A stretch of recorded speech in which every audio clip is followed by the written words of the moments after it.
Now, I was educated on Coruscant. Not that that makes me better than anyone else. Welcome in to the Bro 4 Squad podcast, where we are just a bunch of bros drinking beer and watching TV and movies. This is episode 174. Thank you so much for checking us out. I am your host, the Mayor, Jeff Hornacek. And before we get into it with the movie and TV discussion tonight, we must introduce my co-host, the mad scientist, Brian Banner. Now, Banner, what are your thoughts on all the spice being smuggled through Tatooine? I mean, we should just legalize it, right? I mean, I think, look, I've been in this camp for a really long time. I think that, yes, you should legalize it because you can tax it and then make more profit off of it. And isn't that better than just, like, blood money? Yeah, I mean, the government should want a hand in it, right? Look, the spice trade isn't going to stop. No, you know? Look, just embrace it. Just embrace it. You got to steer into the slide, right? Isn't that what they tell you? I think so. Someone says that, probably. Somewhere. All right, well, we actually have a bit of a unique episode tonight. If you've not listened to our show before, we start every episode off with the most important thing in any bro's life, and that is chest day. And I believe this is the Book of Boba Fett is what we're talking about today, but this is probably the first Star Wars thing, sans the animated series, that we have not done week-to-week reviews on. Like Mandalorian, and then obviously all the movies whenever they come out, right? Yeah, I think that's right. It was a little different on our part, but with this dropping, right at the first of the year, with travel and everybody kind of getting back into the swing of things after the holidays, it just didn't really work out. Yeah, and I think it was something we were watching, obviously, every single week. You, Nate Thurmond, who sent us his thoughts today, which we'll read on pod, and myself. But again, it was one of those things where, like, when it dropped on Wednesday, whether it was our schedules or I guess occasionally varying interest, it was not like something we were able to watch the day that it dropped, which is kind of annoying on Twitter these days, because the second a show has been out for 14 minutes, people feel that they are entitled to spoil everything online, which is kind of frustrating. Well, yeah, you don't stay up to watch a B- TV show and watch it at midnight when it drops. No, and I think B- is actually like giving it more credit than it deserves, but we'll get into that. Yeah, we'll get into that. So Brian, Nate Thurmond, and myself all watched the Book of Boba Fett. So our chest day today will be, I don't want to call it a review because the series is over, but our reaction or our thoughts on the Book of Boba Fett. And then the rest little recap, maybe? Yeah, we'd call it that. I think in the episode I'm going to title it Reaction, but it's our show. We can do whatever the fuck we want. Absolutely. But we are still going to use the 4 Bro 4 Squad criteria that we use to analyze all of our TV shows. And that is the acting, the story. Typically we say our favorite scene, but since this is looking at the season as a whole, we'll say scene, episode, moment. You can pick any one of those. And then the last one is theories and questions going forward, or really anything that you can't squeeze into those other 3 categories. So, Brian, Book of Boba Fett, all 7 episodes concluded. I believe as this drops, it'll be the day after the final episode was released on Disney+. The acting and cast, this is something that I will just personally say, and you can disagree. I think this show, of anything Star Wars I've ever seen, probably had the least memorable performances of anything. What do you think? Yes, but I think that's a good thing. I don't think everybody did their job. Everybody stayed in their lane. Nobody tried to do more or less than what they were asked or they should have done. I will say the cyborg biker gang people, when they were first introduced, I was like, I'm fucking out on this show. They just, I didn't like them at all. I didn't like the characters. I didn't like the way they were being played. When I'm wrong, I'm wrong. And they did what they had to do in that episode to set up the finale for their characters. You can't really call it an arc because they're just like little pawns, but right. I enjoyed the way that they kind of came around and came full circle and all of that. They were the only ones that stuck out even a little bit to me. I agree, and I think this show, we'll get into it in a little bit, but it's not a hot internet take to say that Boba Fett really, after the first 2.5 episodes, was not the focal point of it, which I actually think ended up working in its favor. And to your point, I think because of that, Tamira Morrison, who played Boba Fett, I think is perfectly cast in this role. But even being the titular and the lead character, quote unquote, of the show, he actually did a really good job of not changing the way he plays the character. Like, he's like a role player who, okay, some guys are injured in the starting lineup, but he's like, I'm still not going to take 25 shots, you know? Yeah. Like, that's not what I do. And he still played Boba very serene, very composed, very controlled, sometimes almost frustratingly so. You're like, dude, this show is kind of trudging along because you're just not doing anything outside of like what we've typically seen Boba Fett do. And I think the show did its best, at least early on, to just write Boba into scenarios where like, I don't know if it's because they thought Tamara Morrison just couldn't carry the load, but he does not have a lot of dialogue in this, or at least has to emote a lot. And I think that took me a while to get used to, just from him being the main character of the show, to see that being like the main thing we're seeing on screen, right? Yeah, I agree with that. I think it's hard to say because we don't know anything about Boba Fett, right? We don't know if that's how he is or a product of how he grew up or anything like that. And I was going to save this for later on, but I'll go ahead and say it now. This show should not have been called just The Book of Boba Fett. This should have been The Mandalorian : Book of Boba Fett. Yeah. Because this is The Mandalorian season 2.5. Mm-hmm. We just didn't realize that until 4 or 5 episodes in. And like you said, I think that helped it in the long run. But if you're going into it expecting all this pizza in the box on Boba Fett, you're not gonna find it. Now, Ming-Na Wen as Fennec Shand, who we're big fans of, because love her. We love Agents of S.H.I.E.L.D. But again, she punches at her weight and knows her capabilities and limitations. Mm-hmm. And I think as a result, when you get her and Tamira Morrison together on screen, they're both just like really good ancillary characters and really not built. And I don't mean this as an indictment, and it's going to sound like it, but they're not built to carry the load of a show, basically. Yeah. Like the first 2 episodes where I guess Fennec doesn't really come in until, well, I guess she's in them, but it's a lot of like Boba flashbacks. But yeah, like she should not, her and Tamira Morrison should not have 80% of the screen time in anything. No. And they didn't here. And I think that was good in kind of like a backdoor cover way. One performance I do want to mention, David Pasquisi as Mok Shaiz, who's like the secretary for the mayor. So fucking funny. He was the guy who was just an absolute scene stealer for me. So he's a little sniveling shithead who's going to say whatever he can to appease or get on the good side of whoever he's talking to. And he never actually says like what he means. I just thought he was written perfectly, and just the way he was like squirmy and just so fucking annoying, I just loved. Like every time he was on screen, I was like, let him talk more. He was incredible. Somebody else that didn't annoy me nearly as much as they have in the past was Amy Sedaris, and that's who plays Sedaris. Yeah. Yes, who plays Peely. I actually liked her. I thought she was funny. She's really growing on me. Yeah. As a character, I wouldn't mind seeing her a couple more times. I think she is growing on me a little bit. I won't go as far as to say I liked her. You know, I was very outspoken about how much I disliked her in Mandalorian. But her rapport with the pit droids is kind of like it's working a little bit. Like comedically, it played better than it did the last time. And maybe it's just because I fucking love pit droids too. Like those guys are hilarious. They are. They are the jesters of the droid world.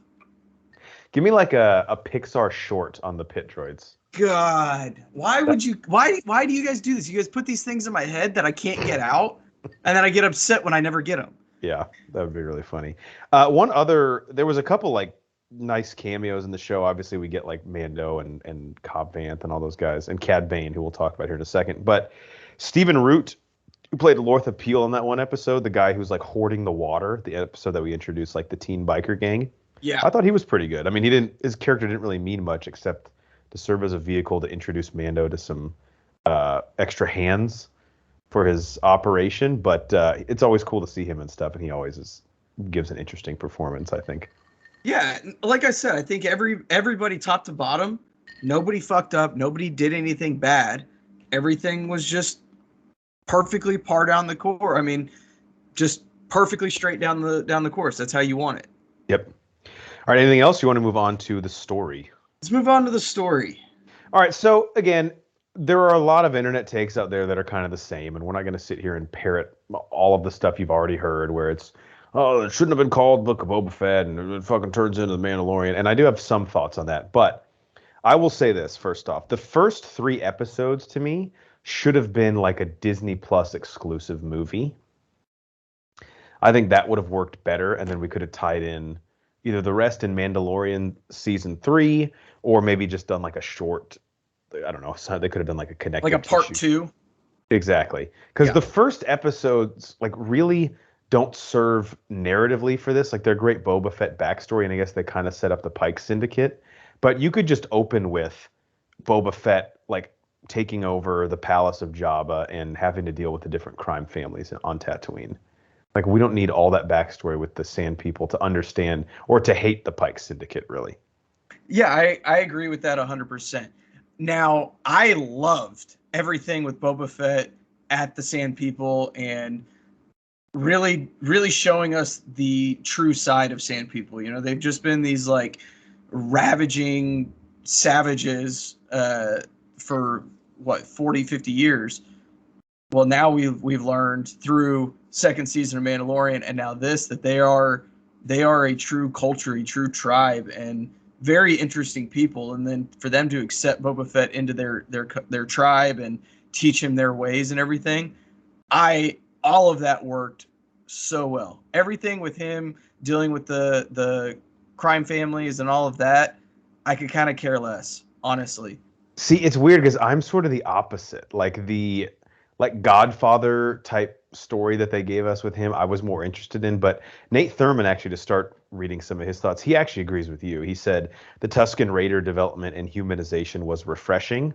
And then it all comes full circle. He said, cool nod at the end to the Tuskens with Boba's kill of Cad Bane, which that actually was kind of cool when his helmet came off and he sort of like focused again. But yeah, I thought that the Tusken stuff outside of the train heist, which I'll get to in a second, to me it was all just like kind of methodical and like it was a little bit Dances with Wolves, and I was just like, I don't know, I kind of want to get back to the crime, the power vacuum on Tatooine after Jabba died. To me, that was the more interesting story.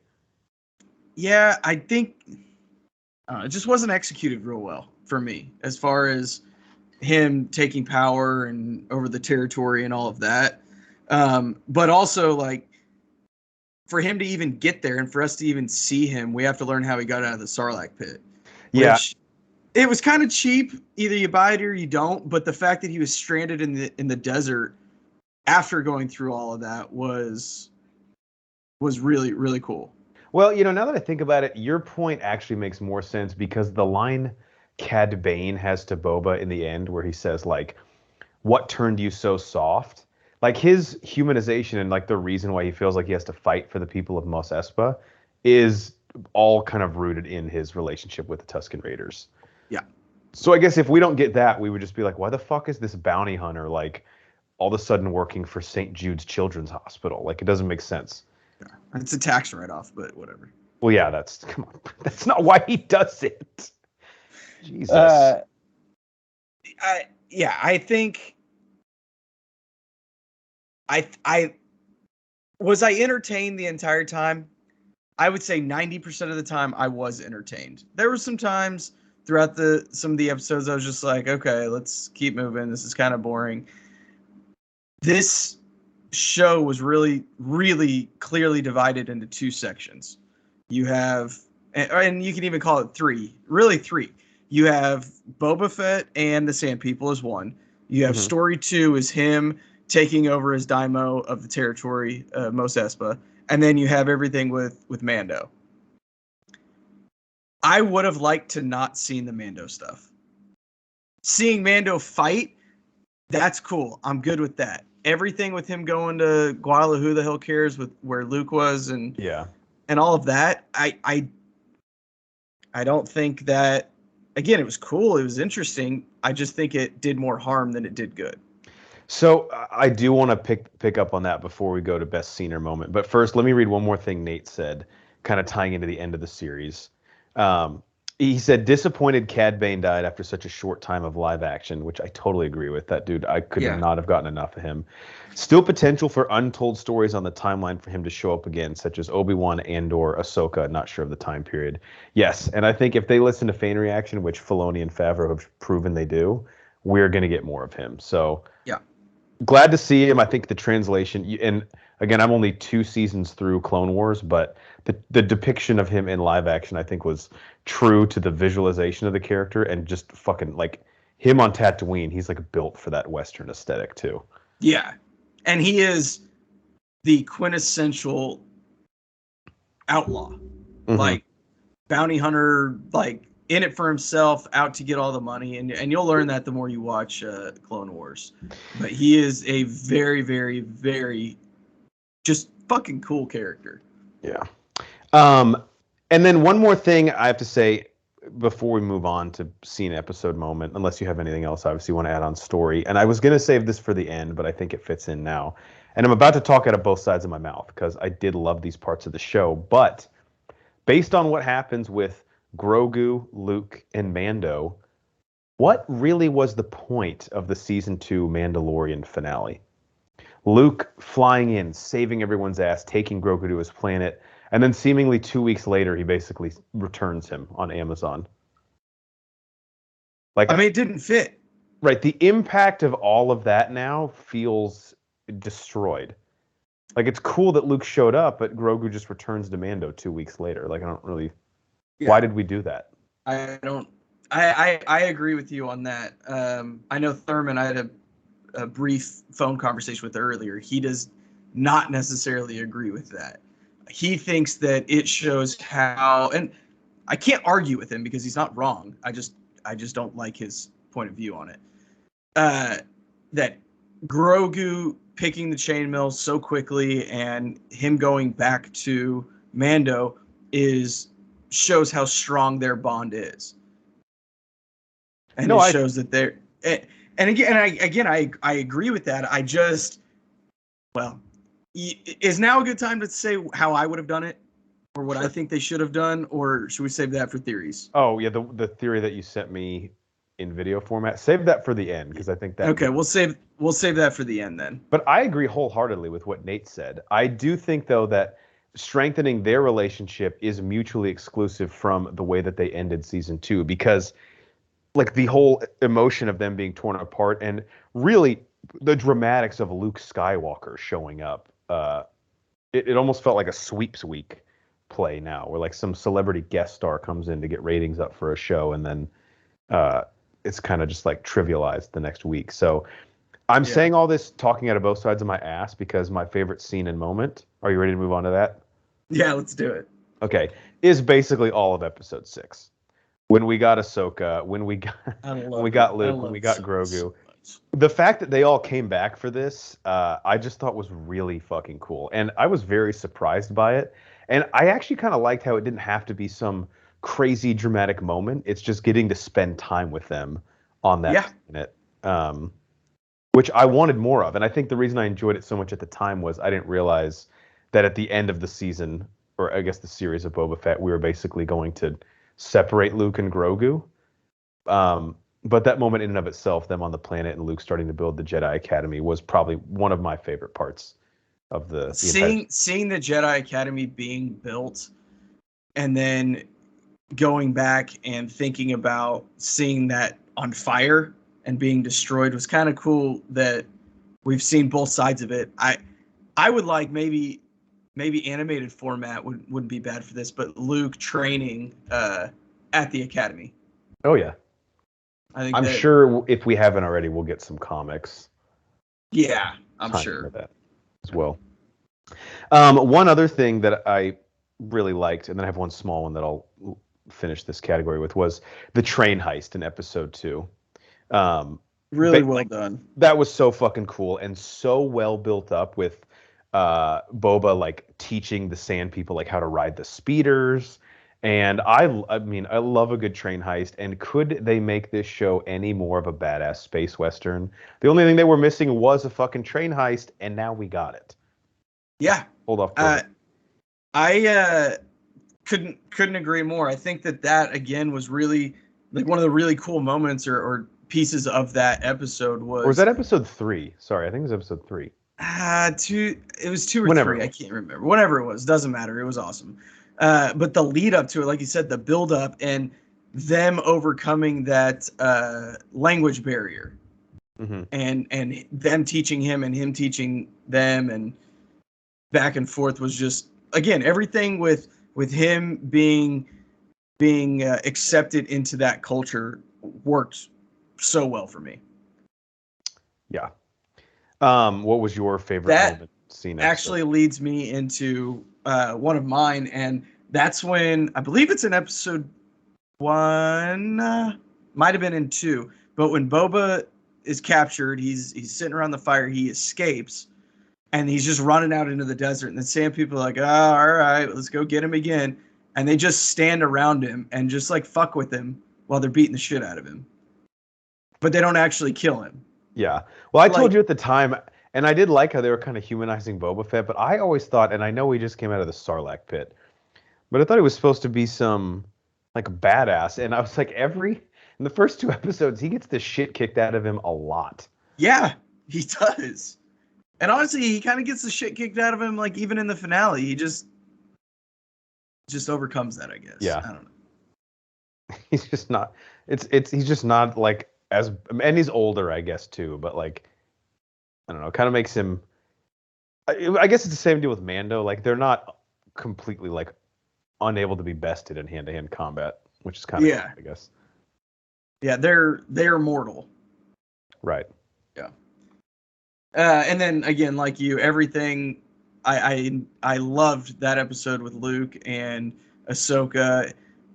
I don't think it fit with the rest of the season, but it was, like you said, just so cool to spend time with them. One other thing I want to point out, and this character just reminded me of you for so many ways. Like I'd be laughing. Santo the Wookiee. Oh my God. I love Santo the Wookiee. He's like you, like he likes to party, but like when shit gets real, he's ready to go. And those like electric brass knuckles he had are one of the coolest. They're so fucking cool, I've man. seen in Star Wars. He's just so fucking awesome. I loved him. And I just love how he really has no allegiance. Like whoever will buy him a 6-pack of beer, he's like, I'll kick the shit out of somebody. That was another like really good. It's not really a scene, but when he basically beats everybody up in that bar, and she's like, "Oh, you have quite a big tab. I'll erase all of that. Just put him down and leave." And he kills the guy and then flicks a coin at her. Like, nah, it's cool. I'll just pay my own. Like, it's worth it. He's like, so free beer, but I can't punch this fucking Philadelphia Eagles fan. Now I'll pay for my drink. Yeah, I'll pay double even if I have to. I picture him being like a Michigan fan, and he purposely just goes to Ohio State bars so he can get in fights with people. They're like, dude, just go to one Michigan bar, and he's like, you have a fucking problem with me being here? And Ohio State's playing like Purdue or something. Yeah, Michigan plays at the same time, and he doesn't even care. He just goes to another bar so he can talk shit to people. I think you're such a troll. All right, anything else as far as scene, episode, or moment from the series? I mean, we covered like a lot of the main ones, obviously. Yeah, no, I don't think there's anything else super noteworthy to comment on. All right, so theories and questions. And at the end, Brian's going to drop his what I would have done on us, which everyone will want to hear. Let's start with what Nate sent us. So his theory, Mando and Grogu are headed to Mandalore so Mando can redeem himself and save face, pun intended. The armorer in the Return of the Mandalorian episode said something about redeeming himself by going somewhere, assuming it's on Mandalore. So I believe that siege, what do they call it? Like the Night of 1,000 Tears or something? It's something like that, yeah. That, I think, really sets up. And I think, especially now that the Grogu, like, what happens with him and Luke now that that's resolved. I mean, at least seemingly. The only thing to do with Mando, at least that we've seen so far, is to go back to Mandalore and have the civil war over the Darksaber, right? Yeah, I mean, I think the only thing that is compelling now left with Mando is the fact that he is Mandalorian and what is going on with Mandalore and the Darksaber. The Darksaber is the only thing that's been introduced. If we don't think about what we know from Clone Wars, we're just more of a casual viewer. We don't know anything about Mandalore, right? We know that it was destroyed, but we don't really know how or why, anything like that. So the only thread they really have left to pull is the Darksaber. And this might be a dumb question. It was destroyed by the Empire, right? Like the Night of a Thousand Tears is Imperial bombers, right? Or TIE bombers? If I remember correctly, yes. I don't know who else would actually be dickish enough to do that. Well, I'm trying to think in that last season of Clone Wars, things happen. I'll just say that because I don't want to spoil anything for you. Okay. But I can't remember where the ultimate destruction came from off the top of my head. Yeah, so I totally agree with what Nate's saying, and I actually think, yeah, I'll save that for a little bit later. All right, do you have any theories or questions before your big one at the end? So Cobb Vanth. Yeah. He's coming back? He's It not appears dead? so. It appears so. The guy that makes like the prosthetics for people is somehow now working for Boba Fett. So I'm not going to complain because I love Cobb Vanth, but I mean, it cheapens him getting shot if they just bring him back. Like we're coming to the point of like nobody's gonna die. Like we can just always bring people back. Exactly. And I thought his death was super meaningful because at least I wasn't convinced that Cobb Vanth was going to be able to convince the townspeople to go and fight. Yeah, but him dying showed like that was the only motivation for them to go fight. Is like, oh shit, you killed the marshal. You don't do that. Correct. Yeah, and I love him as a character, so I'm not mad that he's probably still alive. I'll just piggyback on that. People that are seemingly dead. Is Cad Bane dead? Do you believe? I think so. I really think so. I think that there are a lot of other time frames to tell Cad Bane stories in. Yeah, I agree. So, because if you think about it, when we see him here and Boba mentions it, he is like way past his prime. Cad Bane is. Sure. Oh yeah. I mean, I would say he is in his prime during Clone Wars. Maybe early, and then kind of hits his prime more. We'll call it Rebels-ish time. But yeah, he's old as balls. But he can still, is a veteran that can still help a team. Yeah, I mean, he's a locker room guy. He's got that knowledge, that wisdom. He's been there before. Right. So he's a coach on the floor, All right, that's all I had as far as deaths. One thing I wanted to ask. So at the end, and I believe this is the last scene before the credits. I think the Cobb Vanth, was that post credits or? I believe that was post credits. Yeah. Okay, so when Fennec Shan goes and kills the Pikes and the mayor, do you believe she was going rogue there? Because to me, in that scene, it just did not seem like something Boba Fett would have signed off on and let her use the company card. I think I agree with that statement. Yeah. I think he sent her there, but I don't think murder was part of the deal. Yeah, that just based on what we've seen from Boba, that did not seem like his style. Yeah. Or the way he wanted to handle any of it. Yeah, I think that was Fennec saying, look, I'm your second in command and I'm going to do the things that you don't want to do. And you don't need to know. I'm just going to take care of some stuff. Yeah, and I actually kind of like that dynamic, how she's like, look, I respect you and I'm not going to betray you, but like if you let me take out the interns, I might splurge a little bit. Like I might do a few things that maybe you wouldn't do, and I don't mean that to be insubordinate. I just mean it to be we have different management styles. Yeah, I agree. And again, their relationship really is really, really cool because the entire time, like they both have mutual respect for each other, but they never agree on how to handle Boba's position. Right. So And I think you're right. I think she did go rogue. I didn't think about that, but I think you're right. I think I'm a little fucked up because I found myself a lot of times agreeing with Finnick. I don't think that's weird. Yeah. It's Ming Na Wen though. She's fucking awesome. She is. She's badass. I only have one more thing. Do you have anything else for your big bombshell? No, not really. Nothing till this how I would have done it. So what's your last thing? So this is, I guess, a little bit of a theory and a little bit of a question for you. Um, I'm glad, even though I think narratively it kind of undercut the coolness of the Mando season 2 finale. I'm glad Grogu is back in the Mandalorian fold, and I actually think Lucasfilm was starting to wonder, like, how the fuck do we sell this show without Baby Yoda? Like, Yeah, he's a media darling. The world fell in love with him, and they're not wrong for thinking that. So my first theory is that is it for Grogu and the Jedi. Like, there's not going to be some moment where Mando says, no, you need to go back, or even like Ahsoka shows up, which at this point we could even say Ahsoka is like maybe friend of the Jedi more than she actually is like affiliated with the Jedi. oh, she's definitely not Jedi. Right.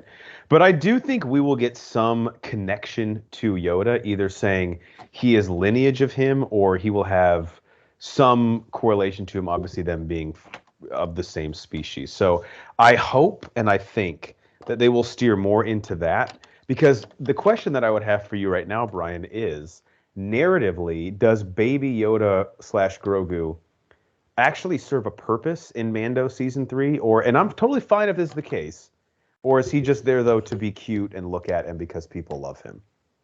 I think he is there to sell toys. I'm okay with it. And that's totally fine. I get That's fine. how the media machine works. I just want I think that if the third season is going along the path that we think it is, in that it's going to revolve around the Darksaber and possibly Mandalore, that story will not change whether Grogu is with Mando or not with him. Yeah, it's the exact same story going to be told. So, is he? I don't think he's necessary other than a financial gain. And I guess maybe I missed this totally. This is kind of speaking to Nate's theory. At the end of the episode in the series, do they mention, even like subtly, where Mando's actually going in the Naboo starfighter? Not that I caught. He just kind of said something, I think earlier in the episode, or maybe even episode 6, where he's like, I have business I have to take care of or something. Well, that was, he said, first I have to take care of something. And that was after Finnick went to recruit him. So he flew off in the Star Speeder. I took that as him going to wherever Luke was and delivering the chainmail shirt. Right. It's like when you break up with someone after 3 years, you want closure. So you're like, hey, you left this T-shirt at my house. Yeah. Also, do you want to maybe get some drinks? I don't know. Is there anything? Are you seeing anyone? What's up? Yeah. Okay, that makes sense. I just didn't know if I missed something obvious, but seemingly, like based on what they gave us from Mando, especially before he showed up back on Tatooine, that's his plan, right? He knows that he has some Mandalorian shit that he has to deal with. Yeah, he's got to go to confession, basically. Yeah, he's kind of been like tiptoeing around the creed. Like, he has like cheat days. It's like a diet. Forgive me, Lord, for I have sinned. I took my helmet off. Yeah. I just couldn't eat these nachos with my helmet on. Yeah, and they were really good nachos. I almost don't regret it. If you would have seen these motherfuckers. God. All right, Brian, lay it on us. And I know you're not in the state of mind when you sent incredible video. I'm not. I'm gonna, and I may stumble a little bit here, guys, because this is just rough drafting it. But you've got Grogu at the end of Mando season 2. You have Grogu off with Luke, right? He's gone. We don't know what's going on with Mando. Now we go into Book of Boba Fett. I think you can do everything the same with Book of Boba Fett. Take out everything with Grogu. You don't need any of it. Keep the Mando episode where he has the chainmail shirt made, everything like that. Then just do a throwaway scene of him meeting up with Ahsoka, saying, "Here, can you give this to him?" That's it. Or even you could even keep in that the whole episode and end it with Grogu either having the choice, but we don't know what he chooses. Then finish out Book of Boba Fett just the way, but Grogu never shows up. Okay, he is off training with Luke. Gonna assume he took the lightsaber. So he's off training with Luke. He's really his first pupil. Luke sends him off to do Jedi stuff wherever he's got to do Jedi stuff. While Grogu is gone, that is when the events of Kylo Ren and Luke's little tuffle, and they get in a fight, and the Jedi Temple gets burnt down, and Kylo turns to the dark side. Immediately after that, Luke goes into exile, right? Crashes his X-wing on the planet where he drinks the green milk. And hires a bunch of frog maids. Yep. Off of Angie's So he list. just up and leaves. He's like, damn, I'm not a good teacher. I'm out. Grogu then comes back to rubble, maybe a smoking Jedi temple. So sorry, just to clarify, in this scenario, which I prefer to what we've gotten, is Kylo aware of Grogu's existence? Like, did he leave at a time where they would be knowledgeable of each other? I haven't thought that through. I don't know if it's even like necessary. Yeah, I don't. Because was he on a mission of like hunting down Jedi? He really just hated his uncle, right? Yeah, he wasn't hunting. I don't think he was hunting Jedi necessarily. Yeah. Anyway, we'll say no just because that's easier and we don't have to think about it then. Grogu was already off doing mission stuff. Okay. So he comes back. He finds in the rubble this chainmail suit. Immediately recognizes that it's Beskar and goes, "Oh shit, that's Mando." At the same time, he is feeling extremely betrayed by Luke because Luke just left him. So he goes, "Well, look, the Jedi, which is what we all think, the Jedi are fucked up. They're stupid. They talk about compassion, but yet Luke showed no compassion there. They talk about all of these things you're not allowed to do, but yet those are all the best things in life." So Grogu's like, you know what? Fuck this. You had something? No, I was saying we could do a whole episode on how hypocritical the Jedi are. So yes. You don't even need to. You're preaching to the choir here. Yeah. So Grogu's like, wow, fuck this. So this is presumably 15 years in the future from the choice that Grogu had. Okay. So then he goes, well, hey, I'm going to put this chainmail shirt on and I'm going to go find Mando. So then he goes off and he finds Mando and he's got a lightsaber. He's got Jedi powers. He knows how to use the Force. Plus he has a fucking Beskar chainmail suit on. Which, when Luke gave him the choice, I was like, fuck, dude, I really wish he could have both because that would be badass. This is a way that you can have both. You explain why we don't have Grogu in the sequel trilogy. Mm-hmm. Because he's off doing shit with Mando. They're being bounty hunters, fucking badasses. And I think the thing I like about your theory, too, is I feel like, and obviously we're not in the room because they kicked us out that one time. We actually got into the pitch meeting and they said we were, quote unquote, too drunk to be there, which I don't know what that means. Yeah, but there's no such thing. So right. But I think me scientifically how you're too drunk. Exactly. You can't.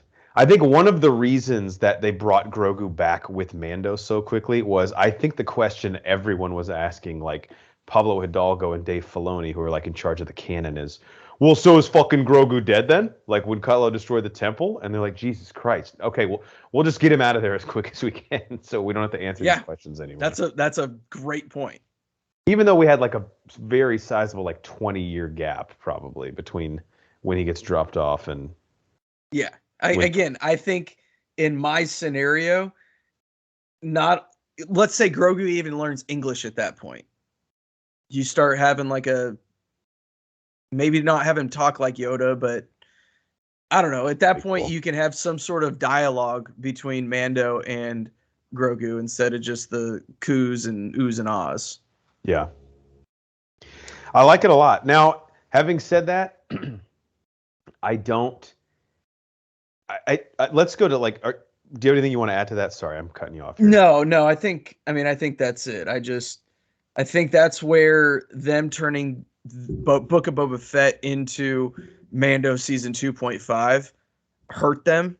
Mm-hmm. Whereas this scenario, you could have left 95% of what you had, but had I don't want to say better outcome because we don't know what the outcome's going to be, but you could have a very different, very plausible future. Well, and what you just laid out actually still gives them a lot of runway for storytelling that now I feel like it was ground they've already covered in a lot of ways. Yeah. Yeah. So Nate, and I didn't have like a rating set, but I like that he gave us one. He gave Book of Boba Fett a 7.2. I'm assuming that's out of 10. That's too high for me. Yeah, so I was going to say, what are your overall thoughts on the series in general? Overall thoughts, I was entertained, but this really was 3 kind of mini shows all shoved into one. Mm-hmm. I agree with what you said earlier. This did not need to be a 7-episode show. This could have been like a 2-part miniseries. Give me an hour and a half one week, an hour and a half the next week. Yeah, and I don't mind that it was titled Book of Boba Fett, even though it's ultimately not about him. I do think that like I'm not a huge Boba Fett head. I know there's a lot of people out there that are obsessed with him, and I just really Cycling and I've talked about this a lot. I just don't get the obsession. I don't either. If I'm them, I'm kind of disappointed because this really did not end up being about their favorite character, and like you said, really turned into Mandalorian season 2.5. But I mean, that's some of my favorite shit in the show is when we actually brought Mando in, Din Djarin. So it's hard for me to really criticize it. I will say the show maybe was mismarketed or sort of presented even before it was released as something that it really wasn't. And I don't know if it's not like Lucasfilm was being disingenuous because if they would have just said it's The Mandalorian, more people probably would have watched it than Boba Fett. I just think when Dave Filoni and Favreau are in the writer's room and they're putting this together, they start to realize, like, look, for this story to really work and really connect with people, I just think we need to add what they know and love and what we've had success with recently. And maybe it made some people feel cheated. While I wasn't absolutely in love with the show, there were some high highs, and I don't want to say some low lows, but like the average point of it was probably below The Mandalorian, and it had a few peaks, is what I'll say. Yeah, I would agree with that. I think out of 10, I gave it a 6.9. Of course. And I get it now. I didn't even intend to do that. It just came so Yes, naturally. you did. Don't tell me you didn't mean to do that. But it got such a low score for me because it didn't feel like it knew what it was for a lot of the show. Mm-hmm. You had really 3 distinct parts of the show, and they weren't intermingled through every episode. It was a first 3 episodes, 3 or 4, then you have 2 or 3, and then you have the last couple. Like pretty chunky when it comes to that stuff. And then again, I'm not a big Boba Fett guy, so I was entertained the entire time. And I'm actually I've got another question for you here. Do you think we're going to get a season 2 of quote unquote Book of Boba Fett? I don't see any way. Now that I definitely think he's popping up again, and I think his story, especially maybe in Ahsoka. I think now that Cara Dune's out, that Knights of the Old Republic show's gone. But timeline wise, I guess he could fit into Obi-Wan. Who knows? So I think we are either going to get a Disney Plus or straight to Disney Plus movie, or he's going to get another season, and it's going to be him, the Wookiee, Finnick, and the cyborg people. Let's go. The 2 cyborg people, and they're going to be a little gang flying around the fucking galaxy, doing what they did on Tatooine. Maybe helping people liberate suppressed cultures, or helping, they're like the Magnificent Seven. They're just gonna run around. They're bad dudes, but they're helping people. Or like I don't know if Guardians they of would the ever. Galaxy. I don't know if they would ever consider doing this Disney Plus, but I would be cool with like. They don't have to be movies. They could be like one-off, quote unquote, episodes or like mini-sodes. Like, give me a 40-minute episode in canon. And I don't know how they would title it, but it would be like, it could be characters like Santo, Fennec, and like the biker gang, and it's just one 40-minute episode that they could drop like once a month or something. I would watch the shit out of that. Yeah, for sure. I think we're gonna get something with them, because Boba Fett made a comment at the end. He said, people like us just really aren't cut out for this. Mm-hmm. And that told me, or kind of made me think, like, okay, this is his gang now. Like, he found his family. They're going to go out and do some shit. And I'll be honest, I was surprised the way he was talking about Mos Espa to Cad Bane. I was like, damn, bro, you like really fucking love this place. I didn't realize it was that big of a deal to you, but it's kind of cool to see him humanized like that. Yeah, it was. All right, anything else? You ready to move on to our protein shake? Let's do it. All right, our protein shake is the second part of our show where we go around and talk about what's in our cup, also known as what have we watched lately. Banner, I've watched 4 things. One of them is an episode of the Mighty Morphin Power Rangers, which I'm going back through, and I'll tell you guys what I'm doing as we get to it. But how many things have you seen? I've got 5 things on here. A couple of them are going to be super brief, though. So, okay, why don't you go first, and we'll just go back and forth.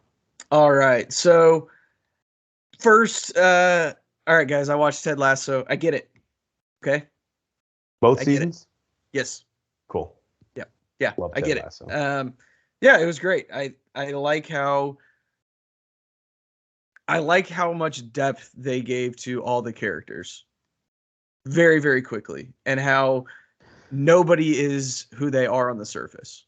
Dude, Nate. Ugh. His character. Hey, is there anybody that has grayed faster between season 1 and the end of season 2? Only Obama is the only person. Jesus Christ. Yeah, I'm interested, but yeah. Also, is there a cooler quote in a show than Trent Crimm, Independent? Yeah, I get it. We've talked about it enough. I watched it. I get it. All right. Moving on. My wife and I went as Roy Kent and Keeley for Halloween. I love Roy Kent. He was my favorite character. Like, not even close. He was my favorite character. I just kept saying, "Fuck off." Fuck off. Him and his niece, I love their relationship. It was just that was probably the best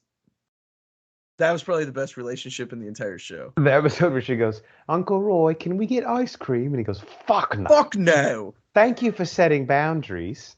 It's fucking hilarious.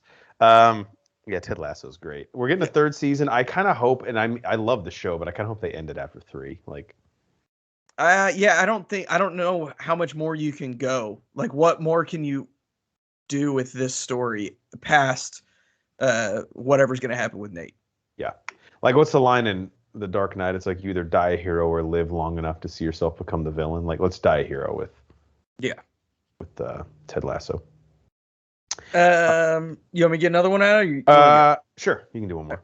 All right. So I decided it's been enough time. I'm going to go back and start watching Agents of S.H.I.E.L.D. again from the beginning.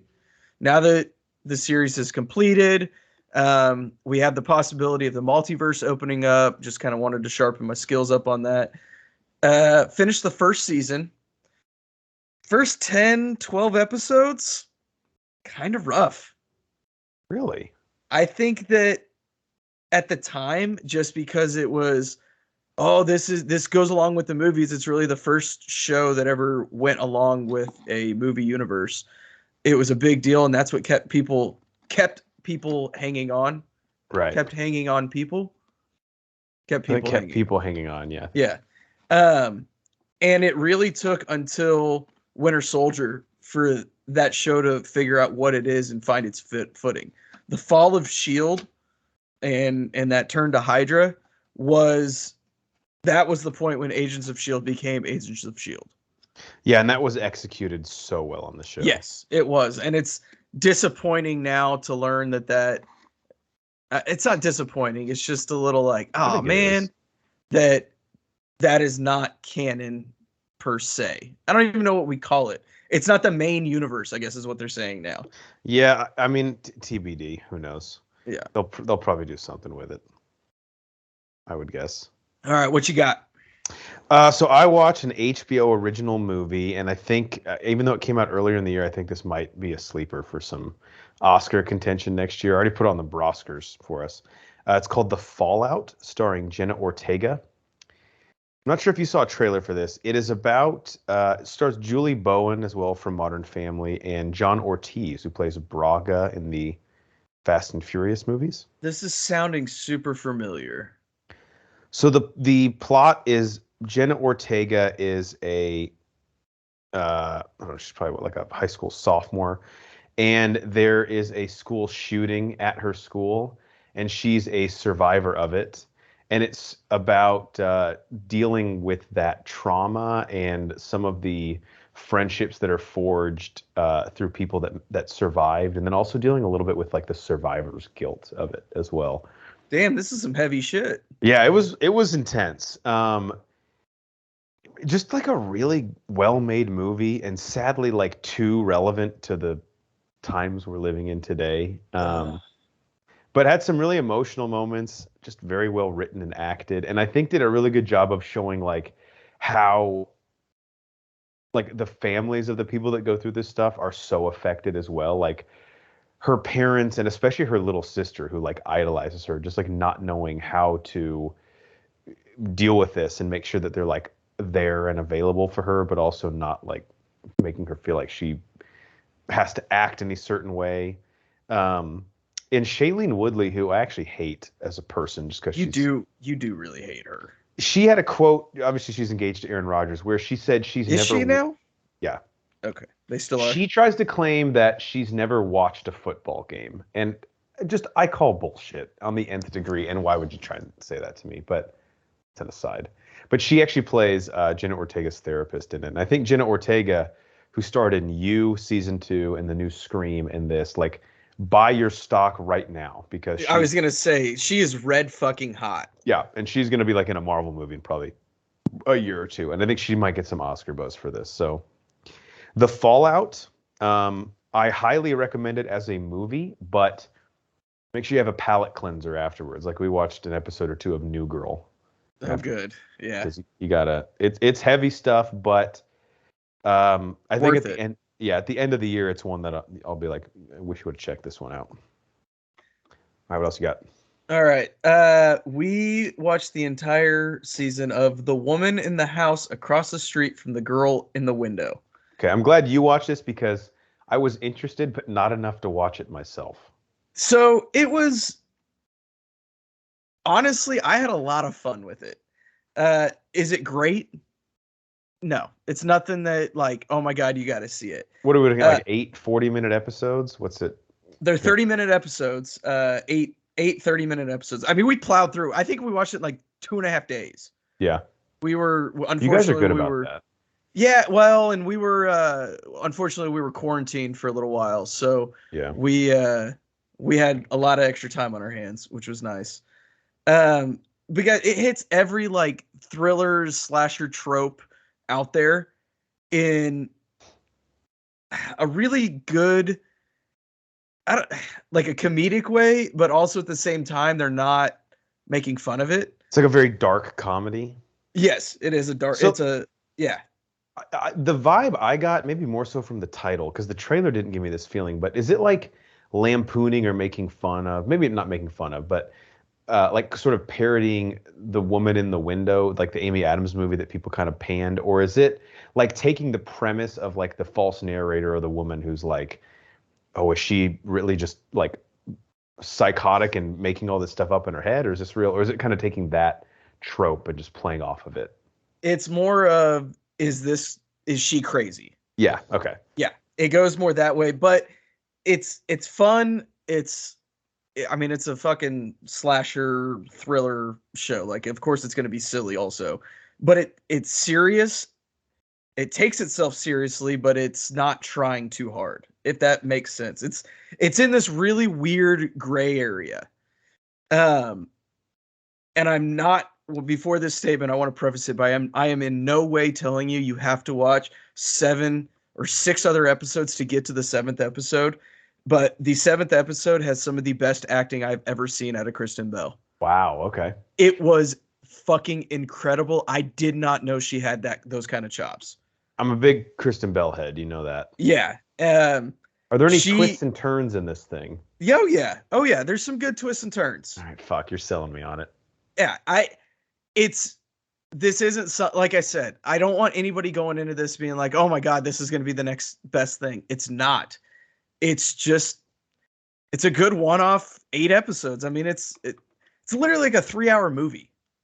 The thing I always ask, this is like, if you and I were sitting there and someone recommended a show to me and said this phrase, you would just roll your eyes and be like, "Don't you just lost him." But is there like a crescendo point where you say like, "All right, you got to watch 4 episodes for it to get good," or doesn't have to have me like necessarily locked and loaded right off the bat, but will I get it or be interested after like 1 or 2? Yeah, after 1 or 2, you'll be in. I think the first night, I think we watched 2. And I was going into it like, whatever. I can't, like, the name is such a fucking tongue twister. I know. And I was almost out on it just because of the title. I just but it had Kristen Bell. When things try and hook you just with their title, I'm like, relax. And at the end of the day, after watching it, I'm glad that the title is so long. They tried to shorten it to The Woman in the House Across the Street. But Kristen Bell, being an EP on it, said, no, that is a sticking point. We have to keep it all the way. And after watching it, I like it. I like that it's real long. It kind of reminds me of like a mystery thriller book, how it plays out. Like you're learning everything through Kristen Bell's eyes. And she's the unreliable narrator where you're like, can we trust her eyes, Yes. And at the end, there's some good stuff, man. The more I think about it, the more I like it. All right, you made the sale. I'll have it finished by next episode. Sweet. All right, I watched a movie on Hulu that came out last year called Ride the Eagle, starring Jake Johnson, and I don't want to say starring J.K. Simmons, but J.K. Simmons is in it. Jake Johnson, he didn't direct it, but he actually wrote the script to this movie. Interesting. You write the script, but you don't direct. Yeah. Susan Sarandon is in it, and the premise is kind of cool. So Jake Johnson plays like a hippie guy who's like, kind of in his mid-30s and sort of not really taking life by the balls, I guess, so to speak. And Susan Sarandon, who was his kind of estranged mother, passes away and leaves him her cabin in his will. This is a comedy, by the way, because it sounds like it could be a horror. Basically. I was going to say, this doesn't sound like something I would enjoy. And basically, she's estranged from him because when he turned 12 years old, she was definitely a hippie. She chose to leave him to join this cult, which she ended up, of course, quitting and kind of regretting for like the last 15, 20 years of her life that she did it, trying to reconnect with him. But he was like, no, fuck you. You left me like my formative years. But part of the catch for Jake Johnson's character to inherit the cabin is she leaves a list of 5 things that she wants him to do, like life lessons. And he's basically like homeless, so he kind of really needs the cabin. And it's a really nice cabin, too. And so he goes up to the cabin, watches these videos that she recorded for him, and he basically sets off to do this to-do list that she left aside for him to inherit the cabin. And J.K. Simmons plays his mom's neighbor and one of her former lovers. is like interacting. Yeah, it's pretty funny. And it's a good film. I think there's a lot there for you. It'll make you want to call, your parents and tell them you love them afterwards. It's not very funny, and I don't really know if it tries to be, but I kind of wish there was more humor in it, especially with Jake Johnson. But then it also like doesn't really try. I guess it's not trying too hard to do anything. It's kind of where I was like a little bit disappointed. It's just now you're doing nothing. Right, now you're just You have to do something. I guess, and it's not an indictment. Like it's a harmless hour 27 minutes, and it's on Hulu, so like you don't have to rent it anywhere. I would definitely recommend watching it, but at the same time, when I think I gave it a 3.5 on Letterboxd, I was like, if you're not like trying to be a great movie, I can't really like reward you for that as well, right? Yeah. But yeah, I mean, if you're just there to kind of be entertaining and tell a little story, like okay, mission accomplished. But you're not gonna get more than that. sure.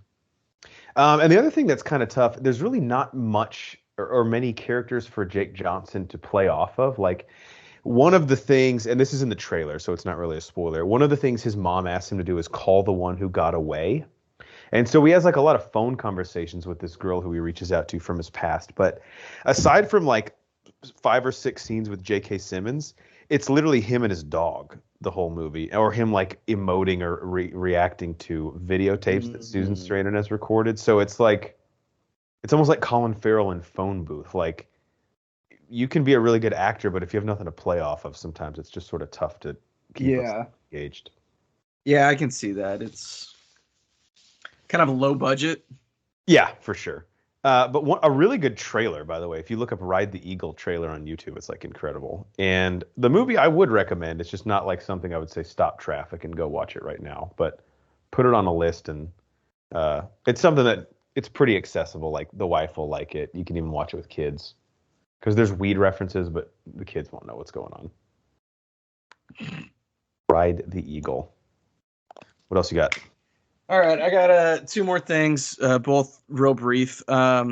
First one, last Friday night movie night we had 101 Dalmatians. Guys, that shit animated holds up. or the Glenn animated, Close of one? course. No, Okay, Glenn Close run don't even. You don't like that one? No. What? Damn, I'm kind of surprised. No, I don't like. I haven't seen it in a while, but I don't remember liking it. Yeah, it's probably not that good, I guess. The cartoon, though. I want to fight. Yeah, I'm not willing to die on that mountain. Just take it. You win. Yeah. Punt. Guys, the cartoon, it fucking holds up. It's like 1:20. It's a quick watch. Cruella de Vil, she might be my new favorite villain. So I'm trying to remember the way she's drawn. Like Yzma from The Emperor's New Groove was definitely modeled after her, right? It had to be, yeah. I think Yzma's a little bit more emaciated. Yeah. But other than that, yeah, very similar. Yzma is very malnourished. And Cruella de Vil, dude, that is a fucking. She doesn't scare banger. You. Then nobody will. Let me ask you this. So your daughter, she's at the age now where like she's way smarter than I even am at 34 years old. But is a movie like this where like it's really not a musical by Disney standards? Can this still hold her attention even with like the lesser animation? It did. So the whole reason, little backstory here, guys. Baby Banner in dance class is going to be they're dancing to Cruella de Vil. Oh, great. Yeah, and she's gonna dress up like a puppy. And God, that's so cute. I know, I can't fucking wait. But she wanted to watch the movie. So we start watching. The first time Cruella shows up, there's like a little bit of lightning. Like it's pretty ominous. Like it's a little scary. She didn't like it. And we paused it. And her job is to hurt dogs, basically. So it's like, yeah, exactly. And so she was like, we paused it. We're like, let's watch something else. We don't have to. Yeah, it kind of scared me, but I guess I'll see what happens. And she was locked in from there on. That's your daughter. Yeah. I'm not really into this, but like, okay, I'll admit it for the long haul now. But the remote's 4 feet to my right, so yeah. It's not in my hand right now, so I'm not changing the channel. So yeah, guys, 101 Dalmatians. It holds up. If you got kids, like, enjoy it. Enjoy the family time. I got to check it out because I got to be honest, it's been probably 25 years since I've seen that movie, since I was like 8 or 9. And I loved Cruella. Like, I'm going to be giving it a lot of love at the Broscars here in March because I just think like the whole concept of Cruella de Vil and like she's such a unique character in terms of what Disney has presented us with. Yeah. She's really interesting to me. Yeah. I think she is one of the better villains. Definitely. And again, because you can kind of, especially after watching Cruella, not just we're getting off on a tangent, but you really empathize with her. You understand where she's coming from. What were your thoughts on Cruella? Like, I loved it. I thought it was great. okay. And I just watched it 2 or 3 weeks ago, fairly recently. Yeah, I thought it was great. I thought Emma Stone just was having a fucking blast. Yeah, having the time of her life. Yeah, I think the story was really good. The origin of her was really good. Mm-hmm. I mean, just all around great. I think there's a couple moments that was a little campy for me, but like it's about kidnapping dogs and like making a fur coat out of a dog. Like right. you can't just like come out with that. So you have to be a little bit silly and goofy to lighten that notion. And Emma Thompson is great in it too. She might so be good. The sweetest woman on earth in real life, but when I see how good she is at playing a heinous bitch, I'm like, I don't know. You have to kind of be an asshole in real life, right, to pull that off that well. Maybe that's just who she is, but she's acting anytime we see her out in real life. Very true. All right. I mean, very closely related to 101 Dalmatians. I watched the 2011 Indonesian action film cult classic, The Raid. Oh, yeah. You've seen The Raid? I figured if anyone. No, I actually haven't. Oh, damn it. All right. Well, it's on Tubi, which is one of those shitty free apps, but you'd be surprised some of the movies it has on it. Dude, yeah. IMDb TV is the fucking shit. Yeah, that one's good too. So this is what I call. So I hate exercising, but we do have a treadmill in our garage with a TV right in front of it, and this is what I call a treadmill watch because it's just non-stop balls to the wall action for an hour and 22 minutes, and that's something I can work out to. Right.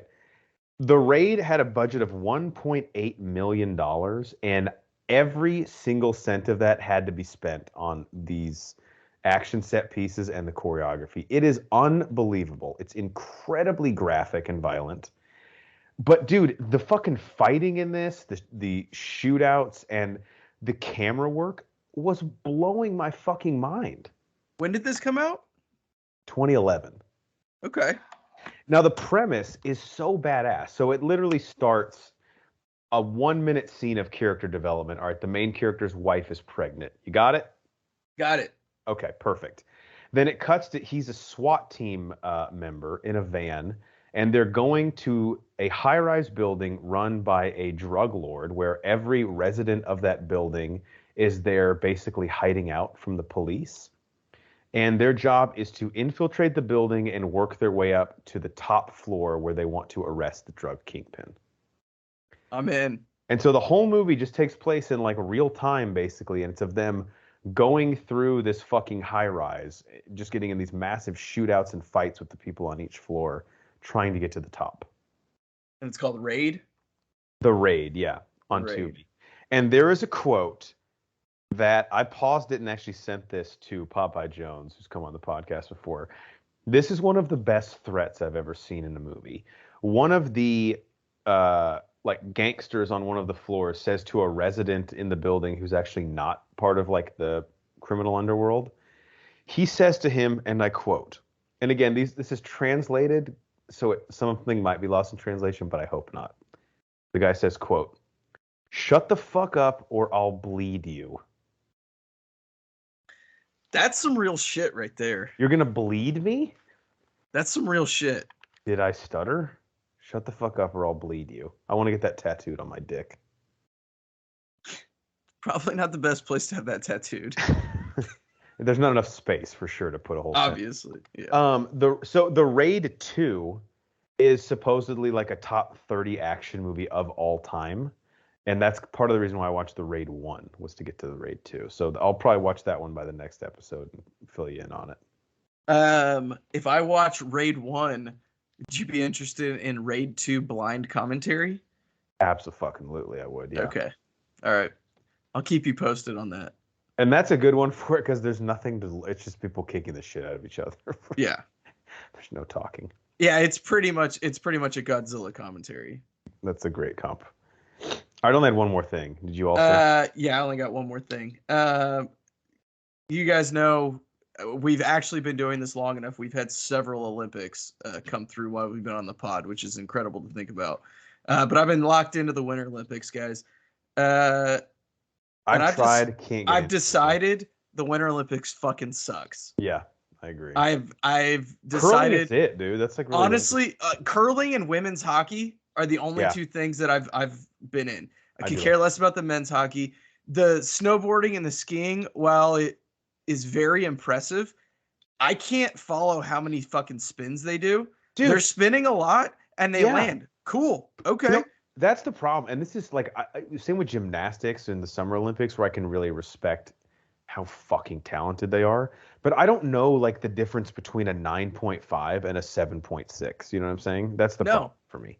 For me, if it looks cool, I'll give you a fucking 10. Yeah. Cool. This is why I'd be a bad judge. I can't do that. They'd be like, well, that's exactly. That's not really what we're judging. Yeah. Figure skating, maybe I'm just not artsy enough. I don't understand it. I just don't get what they mark them off for. They'll be like, Again, it's very impressive. Like, I can't fucking skate, like, let alone jump up and do spins and throw people in the air and catch them while you're on the ice. I just don't fucking get it. Mm-hmm. And maybe that says more about me, probably, but it's impressive. I just don't get it. Yeah. And so I can't tell you like what a good score versus bad score is. Also, call me a front runner because I am.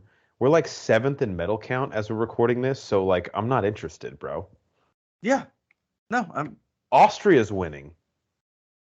And good for Austria. They deserve a win, I think. And don't even get me started on the bullshit like Russia can't be there, so they just change their name to the Russia Olympic Committee, so and then they get caught. They still fucking get caught cheating. So now they got to change their name again. Oh, that's your punishment. Fuck off. They're gonna be the people of Russia. Yeah. Olympic athletes. Team squad. You can't just add squad to the end. Who the fuck does that? You know? Yeah, it's stupid. God. So lame and dumb. Why would even somebody think of that? I'm embarrassed for them. I know. That's all I had. All right. Last thing I watched. I'm going back through the Mighty Morphin Power Rangers. Oh yes, I remember this. In every episode that I watch, I'm going to give you the plot synopsis and then my 3 takeaways, which are number 1. Let me actually pull up what I had. Number 1, my favorite quote from the episode, from each episode.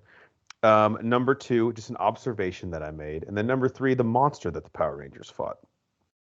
So we're up to season 1, episode 5, entitled Different Drum. These are all on Netflix, by the way. And I'm only doing this to get to the Green Ranger introduction.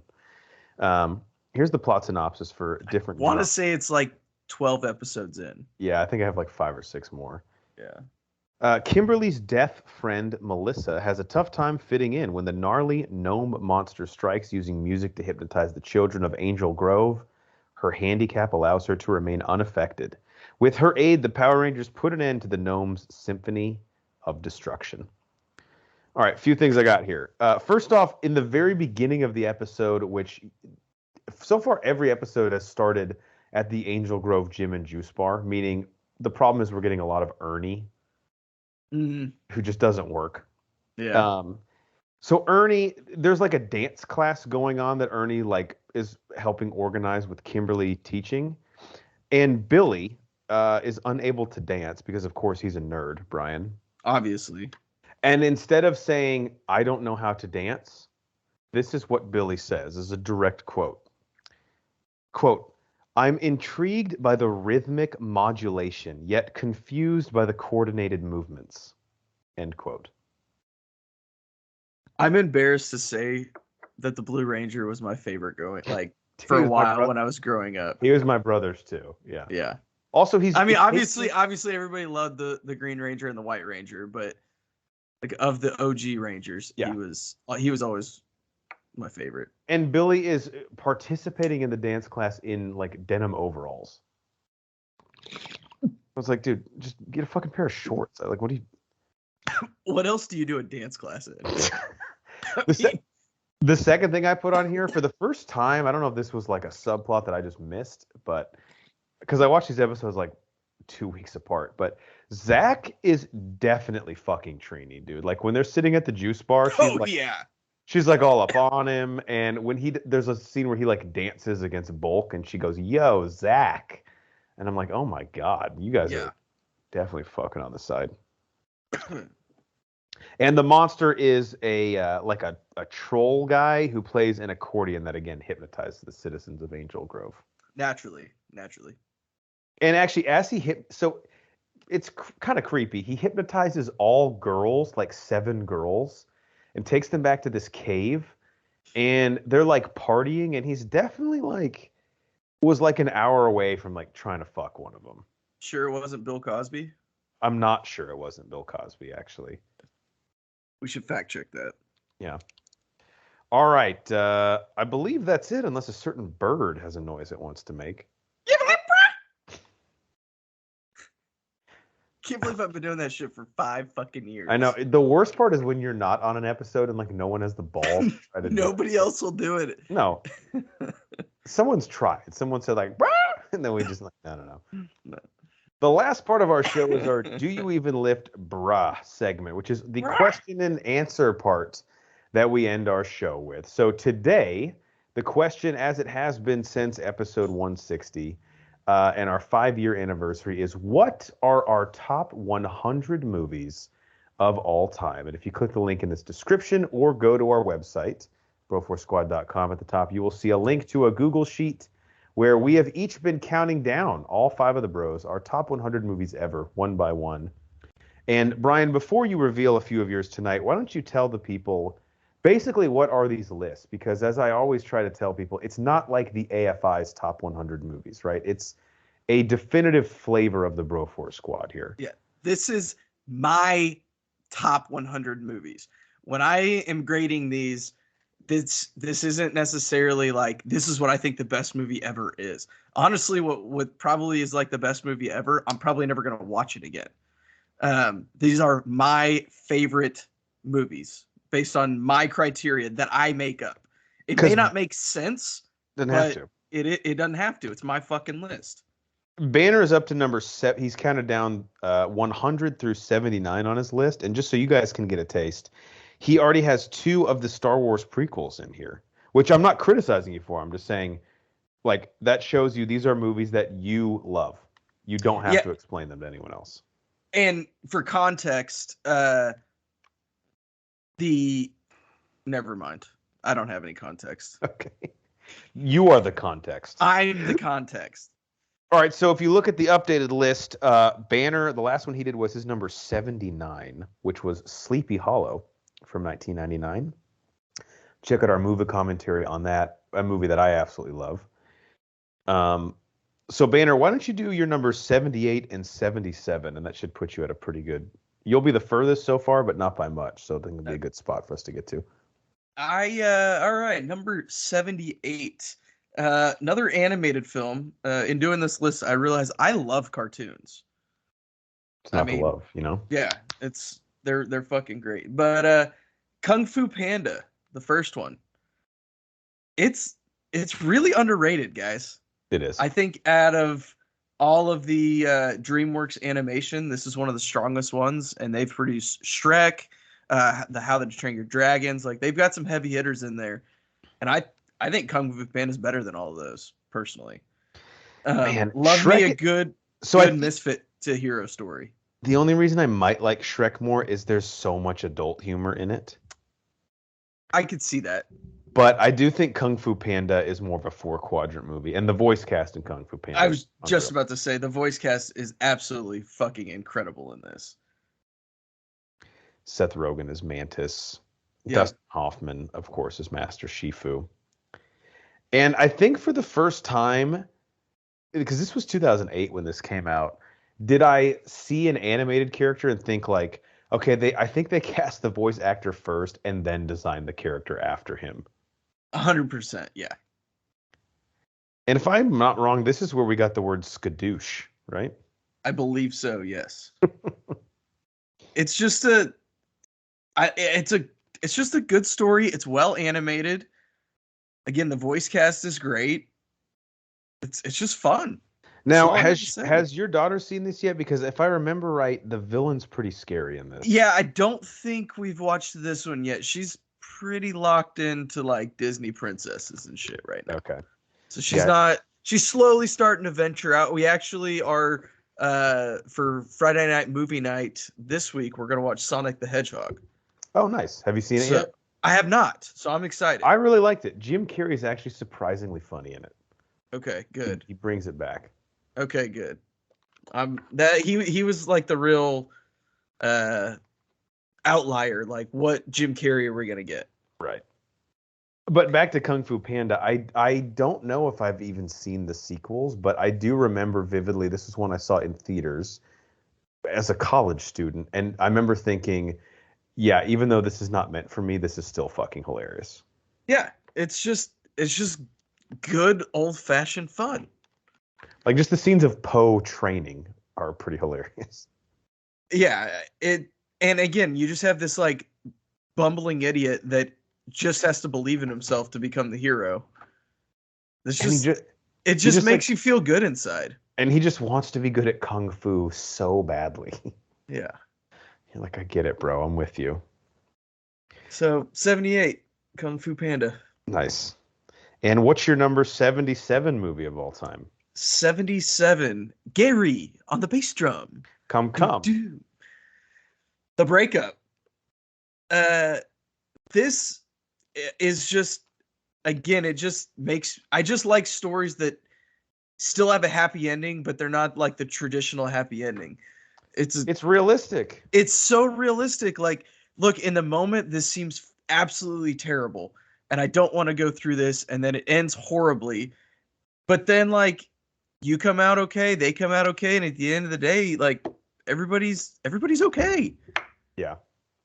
Everybody's happy. I'm going to really have to hold my tongue because this is on my list. I won't say where. Ooh, okay, good. But it's a movie that has influenced me in a lot of ways. And comedically, I think it is, I'll just say utter genius. Yeah. It's again, it's just things get ugly, but at the end of the day, everything's gonna be okay. And I think that's something that's like good to remind yourself of, and to they're not really making light of a breakup. Like, I don't know how many people, obviously everybody's been through a breakup, but like they're never easy. They're never fun. Right. I mean, really, the whole point of the movie is that like both of these people, and Jennifer and Gary and Brooke, they're going through like one of the worst moments of their life, and it's turning them into like a version of themselves that they kind of hate. Sure, yeah. And then you see that moment at the end, that kind of like awkward moment, like, hey, how are you? You look great. Like, yeah, we both landed on our feet. And at the end of the day, this was what was best. Right. And they didn't end up together. I love that they didn't end up together.